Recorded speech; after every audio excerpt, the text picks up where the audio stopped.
Welcome to another episode of Dinosaur.Parkour, faster, better mainframe programming. Today's topic is going to be the perform verb, and specifically using the perform verb to find the end of a string. I'm your host, Chris P. Fried. All of the examples were tested using IBM Enterprise COBOL 6.3. The code should work with earlier versions of COBOL, such as 4.2. However, the compile options will be different between COBOL 6.3 and those that are used by COBOL 4.2. COBOL doesn't have a true concept of a string like other programming languages. Traditionally in COBOL, what would be termed as a string is a fixed-size alphanumeric field that contains a series of non-spaced data followed by spaces. So if you define the field as 80 characters, it's 80 characters, and it typically will have some non-spaced data followed by spaced data within those 80 characters. This session talked about using the perform variant to find the last non-spaced character or the length of the text data. So here's the loop. Find the last non-space. So the way this loop works is we're going to do a perform variant from the length of W data, which is defined as picx80. So it's an alphanumeric field of 80 position or 80 bytes. And we're going to start in position 80 and spin backwards until we find a non-spaced character, at which point we'll exit the loop. If all 80 of those positions are spaces, when data length reaches 0, it will exit the loop. So that's how the loop is set up. Data length is defined as a binary field with a precision of 9. So it's S9, 9 binary, and that has a precision of 9. And just as an interesting side note, in COBOL 4.2 and prior, it was noted that binary fields with a precision of 9 could cause performance impact, because what the compiler generally did a lot of times was move the field to a double word, do double word arithmetic, and then store the answer back in a full word. The new compilers, COBOL 6.3, doesn't have that issue. Actually, any compiler after COBOL 4.2, version of the compiler after COBOL 4.2 does not have that issue. This perform, as I said earlier, will start at the last character or position, which is 80, and spin backwards until it finds a non-spaced character or it reaches 0. So that's how the loop is coded. So it's perform varying the data length from a length of the text data, that is the target, by -1 until the data length is less than 1, or one position starting with the last position and running backwards contains a non-space. So we're looking for the first non-space. And this W data with the paren, data length :1, is known as a reference modification. And so it's a start and a length. And then the first half of that until is the hard stop. In other words, when we reach 0, we're done. And it's actually kind of important that we do it in this order. So here's the loop coded two different ways. And I have what's known as a good hard stop paragraph and a bad hard stop paragraph. So in the good hard stop paragraph, as we're starting with position 80 and running backwards, if it's a completely empty string, in other words, all 80 positions contain a space, eventually we will reach a data length of 0. And as soon as we hit a data length of 0, we want to exit the loop. We don't want to remain, we want to exit the loop. So COBOL does short circuit logic because this is an OR condition. So as soon as data length is 0, it will exit the loop. It will not do the second half of the condition, which is W data is not equal to spaces. So if you look at the bad stop, what will happen is that it's going to validate W data for a position of 0 for a length of 1. Well, a start position of 0 is invalid. So you're now outside the range of the field you were checking, so technically you're in the error of unexpected result. You could even have been, but you definitely have left the range of your valid range for the field. And if you had the compiler option SS range turned on, this would be flagged as an error. So it is rather important for this situation that what are termed that the hard stop be coded first to make sure we exit the loop without going into an out of bound condition. This shows the error that will occur when you hit a all space field. In other words, data length goes to 0. So, and the compile option SS range, which stands for subscript range validation, is turned on. So subscript range validation is turned on. It also, that compile option also checks reference modification for being out of bounds. So as soon as the data length becomes 0 because there was nothing to be found, it throws an error because the W data in that until is being validated. So it's W data for a position of 0 for a length of 1. Well, that's out of bounds. So it throws this runtime error message. Error starts with the letters I, G, Z. And that's the COBOL runtime messages. And so that says a reference modification start position of 0 was outside of the region for the field W data in my test COBOL program. So this is the error that will occur if the compile option was used. So you have to have subscript range validation turned on at compile time in order to get these runtime messages.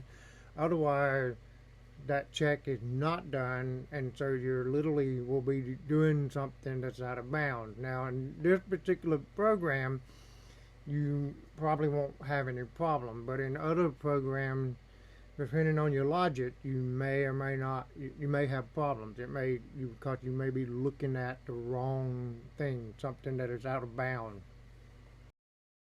So one of the issues with bending backwards through a string, an 80 character string, is that if you do it millions of times, it becomes a performance hotspot. It's a hotspot. It's a part of the code that's executing over and over and over. And so you may want to improve performance, you may want to try to reduce the number of iterations. And this is going to show a way to cut the number of iterations in half. So rather than going backwards looking for a single space at a time, we're going to go backward looking for 2 spaces at a time. So we're going to use, instead of -1, we're going to use -2. But because we're going to be looking at 2 characters at a time, we cannot start with the length of the data field. We can't start with, in this case, 80. Because if I started at 80, that until 80 for a length of 2 would be looking at 80 and 81. Well, that's out of bounds. And we don't want to be out of bounds, so I've decremented the start position or the from position by 1 byte or 1 character, which is 79. So it'll start with 79 and look at 79 and 80. And then it'll back up and look at 77 and 78 and so forth. And it'll keep running until it finds a non-base character. So as long as there's 2 spaces, it keeps backing up. As long as there's 2 spaces, it keeps backing up until there's a non-space. Then we exit the loop, and now we got to determine, did I have a non-space in both positions or a non-space in one position, in just one of those 2 positions. So if it's a non-space space, then that's the data length. We're happy. But if it's a non-space non-space, we need to add 1 to the data length, because, in other words, we got down to 21, and 21 was a non-space, but so was 22. Well, because that part with the non-space, we need to add 1 to the length to make that to show the true length, which was 22. And then it says if you go less than 0, just make the answer 0. So it is possible that I can get to position 1 and look at position 1 and 2, and they're both spaces, and then decrement by 2, which means that my data length would be -1. Well, in that case, I want to put 0 in data length because we have a 0 data. There is no non-spaced data, but we don't want to report back -1. So that's how to cut the total number of loops in half, which we would use the hotspot in the code. Okay, this is one where we're going to go by -8, showing how to search through using 2 loops, and we'll go by -8. So the way to think of this is that we're going to have an 8-byte window.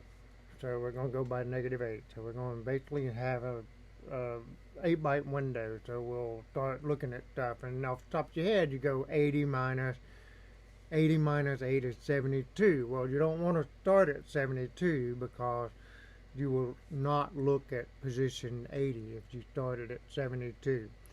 So the start position is actually the length of the total data, 80 bytes, minus 8, which is going to give you 72, plus 1, which will be 73, because you want to start looking at 73 to pick up position 73 through 80. And then you'll bump the window back by -8, and then you'll keep looking until you find some non-spaces. So this time we're bumping back by 8 characters at a time, or 8 positions at a time.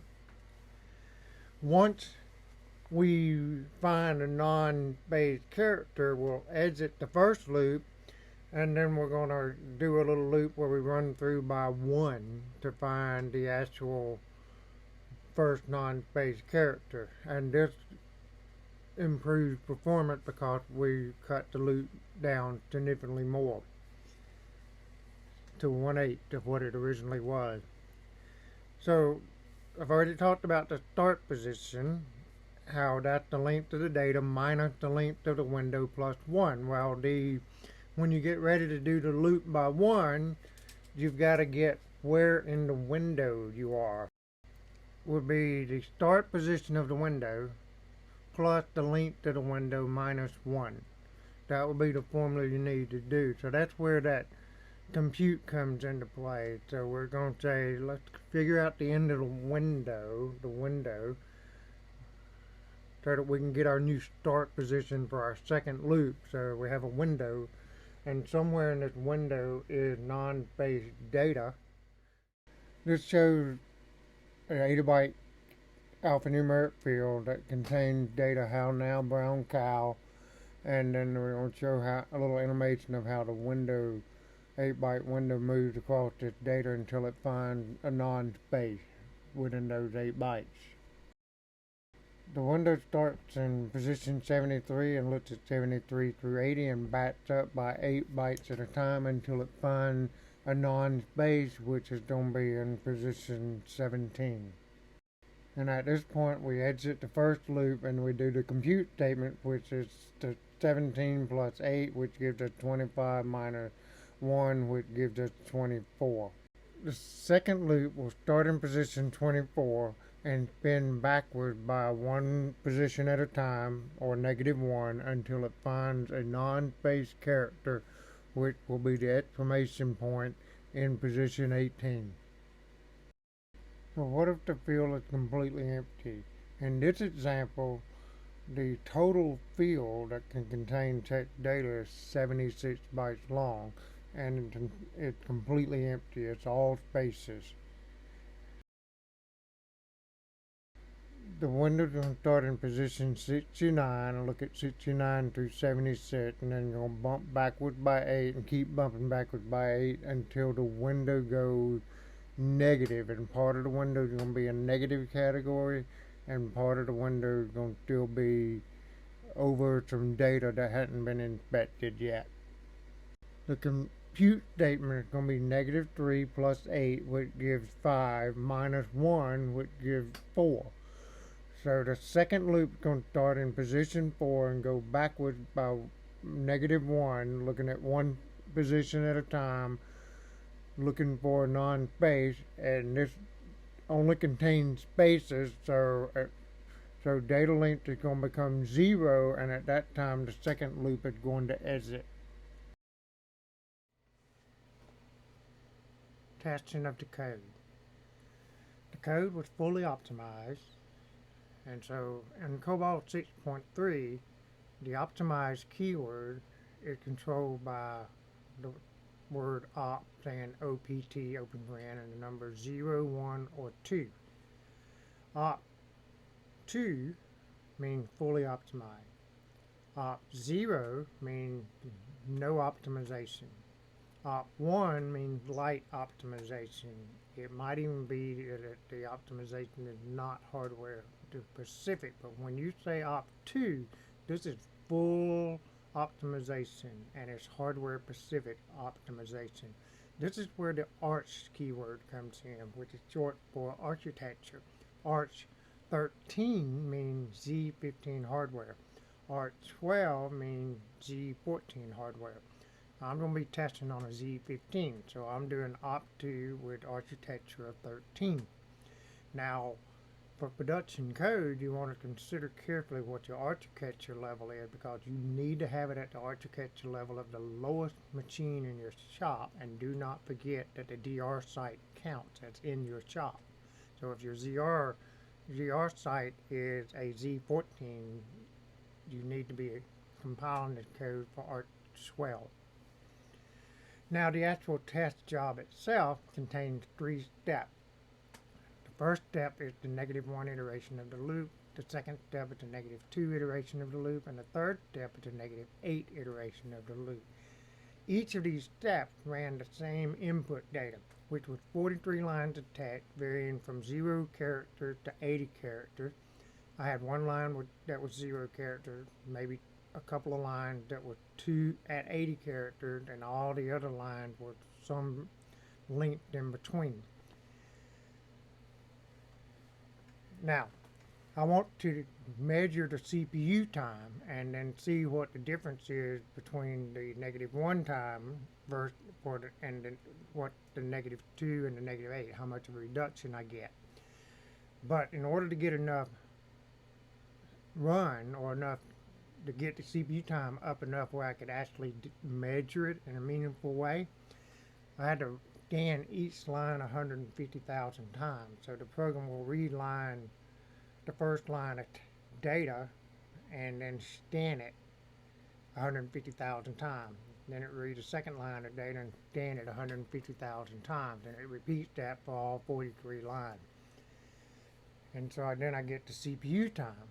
Now, in the mainframe, the CPU time is known as the task control block time, and generally the CPU time is 3 parts. There's some I/O CPU involved, there's the task control block time, and then there's the service request block time. There's no I/O in the program, so there's nothing to measure on the I/O CPU time. And then the service request block was always 0. It never had an impact that was measurable. So the TCB time is what this reports on. And run 1 almost got a whole CPU second for the -1 test step. That was 0.99. The -2 version of the loop was 0.64, and then the -8 came in at a quarter of a second at 0.24. Runs 2 and 3 are much more similar and closer in nature. So for the -1 test, I got 0.77 and 0.88 CPU second.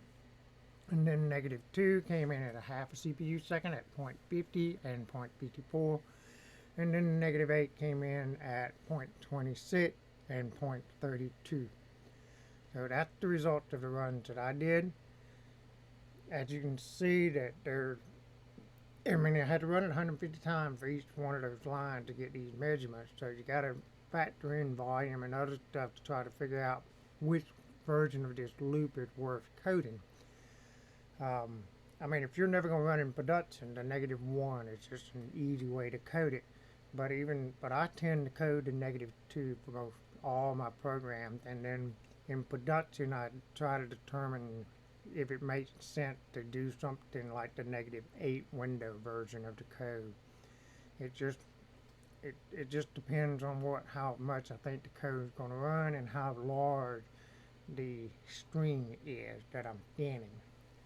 So this was the result of the test for this little program. Thank you for listening. This has been another episode of Dinosaur Parkour. Faster, better mainframe programming.